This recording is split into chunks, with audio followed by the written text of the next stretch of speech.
ಮೈಸೂರು ಜಿಲ್ಲೆ ಹುಣಸೂರು ಚಿನ್ನದಂಗಡಿಯಲ್ಲಿ ದರೋಡೆ ಕೇಸ್. ಪೊಲೀಸರಿಗೆ ತಲೆನೋವಾದಂತಹ ಚಿನ್ನದಂಗಡಿಯ ದರೋಡೆ ಕೇಸ್ ಇದು. ದರೋಡೆ ನಡೆದು 6 ದಿನವಾದರೂ ಇನ್ನೂ ಸಿಗದಂತಹ ದರೋಡೆಕೋರರು. ದರೋಡೆ ಮಾತ್ರವಲ್ಲ, ಎಸ್ಕೇಪ್ಗೂ ಕೂಡ ಈ ಕಳ್ಳರು ಮಾಸ್ಟರ್ ಪ್ಲಾನ್ ಅನ್ನು ಮಾಡಿದ್ರು ಅನ್ನುವಂತಹ ವಿಚಾರಗಳು ಈಗ ಕೇಳಿ ಬರ್ತಾ ಇದೆ. ದರೋಡೆ ವೇಳೆ ಮೊಬೈಲ್ ಬಳಸದೆ ಚಾಕಚಕ್ಯತೆಯಿಂದ ಕಳ್ಳತನವನ್ನು ಮಾಡಿದ್ದಾರೆ. ಸಿಸಿ ಕ್ಯಾಮೆರಾದಲ್ಲಿ ದರೋಡೆಕೋರರ ಮುಖ ಚರಹ ಪತ್ತೆಯಾಗಿದೆ. ಫೇಸ್ ಇಟ್ಟುಕೊಂಡು ಸ್ಪಷ್ಟವಾಗಿ ದರೋಡೆಕೋರರು ಕಳ್ಳತನವನ್ನು ಮಾಡಿದ್ದಾರೆ. ಎಲ್ಲೂ ಕೂಡ ಸುಳಿವನ್ನು ಬಿಟ್ಟುಕೊಟ್ಟಿಲ್ಲ.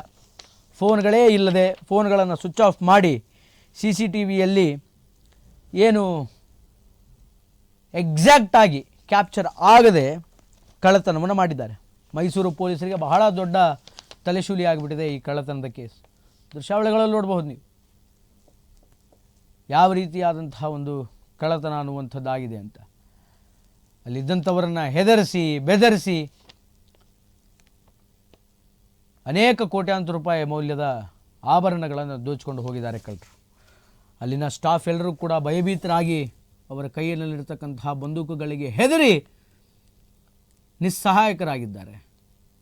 ಅಂತಹ ಸಂದರ್ಭದಲ್ಲಿ ಮೈಸೂರಿನ ಹುಣಸೂರಿನ ಬಂಗಾರದ ಅಂಗಡಿಗೆ ಬಂದಂತಹ ದರೋಡೆಕೋರರು ಕೋಟ್ಯಾಂತರ ರೂಪಾಯಿ ಮೌಲ್ಯದ ಆಭರಣವನ್ನು ಲೂಟಿ ಮಾಡಿಕೊಂಡು ಹೋಗಿದ್ದಾರೆ. ಪೊಲೀಸರಿಗೆ ದೊಡ್ಡ ತಲೆನೋವಾಗಿದೆ. ಎಸ್ಕೇಪಿಗೂ ಕೂಡ ಬಹಳ ದೊಡ್ಡ ಪ್ರಮಾಣದ ಮಾಸ್ಟರ್ ಪ್ಲಾನನ್ನು ಮಾಡಿದ್ದಾರೆ ಕಳ್ಳರು. ಇನ್ನು ಚಿನ್ನದಂಗಡಿ ದರೋಡೆಗೂ ಮುನ್ನ ಹುಣಸೂರಿನಲ್ಲೇ ಇದ್ದಂಥ ಗ್ಯಾಂಗ್ ದರೋಡೆ ಆಗೋಕ್ಕೂ ಮುಂಚೆ ಇದೇ ಊರಿನಲ್ಲಿ ಇದ್ರಂತೆ ಈ ದರೋಡೆಕೋರರು. ದರೋಡೆಗೂ ಮುನ್ನ 3 ದಿನ ಹುಣಸೂರು ನಗರದಲ್ಲೇ ವಾಸ್ತವ್ಯವನ್ನು ಹೂಡಿದ್ರು. ಲಾಡ್ಜಿನಲ್ಲಿ ಚಿನ್ನದಂಗಡಿಯ ದರೋಡೆಗೆ ಸ್ಕೆಚ್ ಹಾಕ್ತಾ ಇದ್ದಂತಹ ಗ್ಯಾಂಗ್ ಹುಣಸೂರಿನ ಪಟ್ಟಣದ ಪ್ರಶಾಂತ್, ಆರ್ಯ, ಮುರಳಿ ಲಾಡ್ಜಿನಲ್ಲಿ ಸಂಚನ್ನ ಹಾಕಿದ್ದಾರೆ ಅನ್ನುವಂತಹ ವಿಚಾರಗಳು ಈಗ ಕೇಳಿ ಬರ್ತಾ ಇದೆ. 2 ಪ್ರತ್ಯೇಕ ತಂಡಗಳಾಗಿ ವಾಸ್ತವ್ಯವನ್ನು ಹೂಡಿ ದರೋಡೆಗೆ ಸ್ಕೆಚ್ ಹಾಕಿದ್ದಾರೆ ಅನ್ನುವಂತಹ ಮಾಹಿತಿ. ಸ್ಕೈ ಗೋಲ್ಡ್ ಆ್ಯಂಡ್ ಡೈಮಂಡ್ಸ್ ಅಂಗಡಿಯ ಮಾಹಿತಿಯನ್ನು ಸಂಗ್ರಹ ಮಾಡಿಕೊಂಡು ಅದಕ್ಕೆ ಏನೇನು ಮಾಡಬೇಕು, ಹೆಂಗೆಲ್ಲ ದರೋಡೆ ಮಾಡಬೇಕು ಅನ್ನುವಂಥದ್ದನ್ನು 2 ಗುಂಪುಗಳಾಗಿ ಸ್ಕೆಚ್ ಹಾಕಿದ್ದಾರೆ ಅನ್ನುವಂತಹ ಮಾಹಿತಿ ಕೇಳಿ ಬರ್ತಾ ಇದೆ.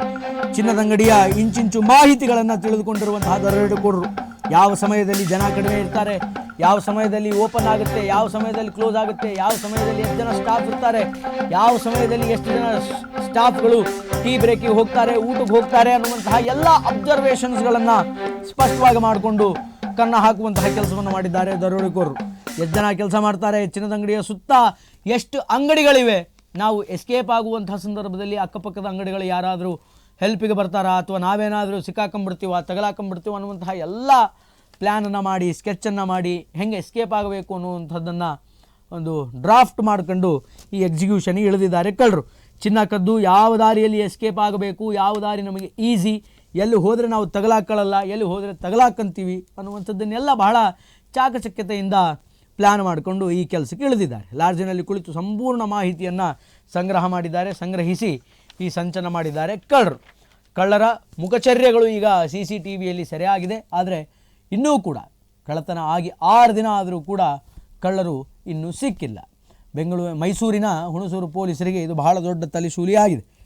ಅದಕ್ಕೂ ಮುಂಚೆ ಕಳ್ಳತನ ಆಗುವಂತಹ ಕೆಲ ದಿನಗಳ ಮುಂಚೆ ಹತ್ರ 3 ರಿಂದ 4 ದಿನ ಅದೇ ಊರಿನಲ್ಲಿ ವಾಸ್ತವ್ಯವನ್ನು ಬೀಡಿದ್ರಂತೆ ಕಳ್ಳರು. 2 ಪ್ರತ್ಯೇಕ ತಂಡಗಳಾಗಿ ದರೋಡೆಗೆ ಸಂಚನ ಹಾಕಿದ್ದಾರೆ. ಊರಿನ ಲಾಡ್ಜಿನಲ್ಲಿ ವಾಸ್ತವ್ಯವನ್ನು ಬೀರಿದ್ರು. ಹುಣಸೂರು ಪಟ್ಟಣದ ಪ್ರಶಾಂತ್, ಆರ್ಯ, ಮುರಳಿ ಲಾಡ್ಜಿನಲ್ಲಿ ಸಂಚನ ಹಾಕಿದ್ದಾರೆ ಅನ್ನುವಂತಹ ಮಾಹಿತಿಗಳು ತಿಳಿದು ಬರ್ತಾ ಇದೆ. ಇನ್ಫ್ಯಾಕ್ಟ್ ಫೋಟೋಗ್ರಾಫ್ಸ್ಗಳು ಸಿಕ್ಕರೂ ಕೂಡ 6 ದಿನ ಆದರೂ ಪೊಲೀಸರು ಇನ್ನೂ ಕಳ್ಳರನ್ನು ಹಿಡಿದಿಲ್ಲ. ಬಟ್ ಕಳ್ಳರ ಬೆನ್ನ ಹಿಂದೆ ಬಿದ್ದಿದ್ದಾರೆ. ಕಳ್ಳರು ಅದು ಯಾವಾಗ ಸಿಗ್ತಾರೆ ಅನ್ನುವಂಥದ್ದನ್ನು ಕಾದು ನೋಡಬೇಕಾಗಿದೆ.